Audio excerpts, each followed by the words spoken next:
Resolução 60, vou dar um passo atrás, assim, tentar descomplicar um pouco o mercado de capitais, porque as pessoas complicam ele de propósito. E até para trazer aqui um ponto de contato interessante, eu tenho comigo, Flávia, que o processo do mercado de capitais, ele tem que vir como o core do nosso negócio, e a tokenização e todo o processo tecnológico, ele tem que vir como a substância aonde a gente constrói essa base do mercado. Então, acho que é uma visão muito complementar com a visão que a companhia já tinha no processo da Resolução 88. Mas quando a gente fala de Resolução 60, de securitização, da Lei 14.430, o que é securitização? Securitizar é empacotar alguma coisa para vender no final do dia. Então, o que a gente tem aqui na Superintendência da CVM de Securitização? Eles olham para securitização, Resolução 60, que é CRA, CRI, CR, debênture de securitização, e olham também para FDIC e para fundo de investimento imobiliário. Nada mais é do que um empacotamento de direitos, né, para poder distribuir isso na outra ponta. Então, eu gosto de pensar sempre em bloco, né? Então você pensa que a securitização ele é o bloco que está aqui, né? Desse lado aqui eu tenho o ativo e desse lado aqui eu tenho o passivo. O ativo são todos os direitos que eu vou plugar aqui dentro dessa estrutura que é o bloco do meio. E daí o passivo dessa estrutura são os investidores. O que a gente identifica aqui de melhoria ao longo desses últimos anos? O mercado brasileiro ele é um mercado que está ganhando muita maturidade nas operações de securitização, tem muita oportunidade em securitização, em especial em operações de crédito, Flávia, porque o Brasil tem uma estrutura de juros muito propícia para esse tipo de operação, porque a gente gera um valor agregado muito alto. Então, como instrumento também do mercado de capitais, eles acaba sendo possível, por exemplo, utilizar a estrutura de securitização para poder dar funding para empresas, então injetar capital dentro das operações e etc.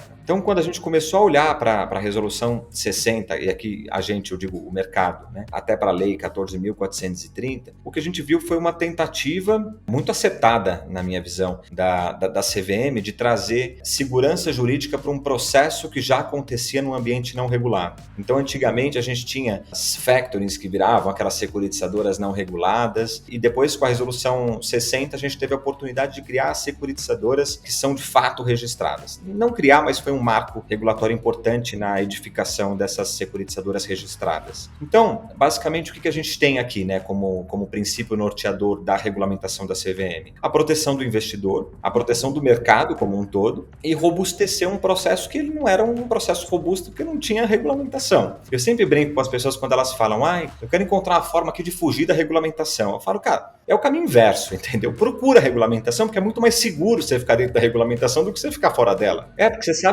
sabe onde você está indo, né? Você sabe para onde você está andando, sabe quais são os controles. Então, na Resolução 60, a gente tem esse mesmo processo, só que a gente tem regras aplicáveis aí a esse processo muito mais robustas do que só a Lei 14.430, que trata da securitização em geral e não da securitização regulada, né? A Resolução 60, eu acho que, na verdade, a Lei 14.430, robustecida aí pela Resolução 60, traz para mim, acho que o que é mais interessante, o mercado ele precisa entender de uma vez por todas. A securitizadora, ela é uma infraestrutura, ela é prestadora de serviço. Embora a gente conste, para todos os efeitos, como um emissor, a emissão, quando você compra um CRA, quando você compra um CRI, quando você compra um CR, você não está comprando a companhia emissora, que é a securitizadora. Você está comprando aquele título. Aquele título, a certidão de nascimento dele, vamos colocar dessa forma, é o termo de securitização. O patrimônio dele não se confunde com o da securitizadora quando tem patrimônio separado, não se confunde com outros patrimônios separados. Então, vamos supor, se eu fiz aqui um CRI da empresa A e um CRI da empresa B, os patrimônios desses dois CRIs, eles nunca vão se encontrar. E isso é o mais interessante, você consegue criar uma personalidade econômica distinta para cada uma das operações, com regras específicas. Eu acho isso fascinante, porque você consegue empacotar, e eu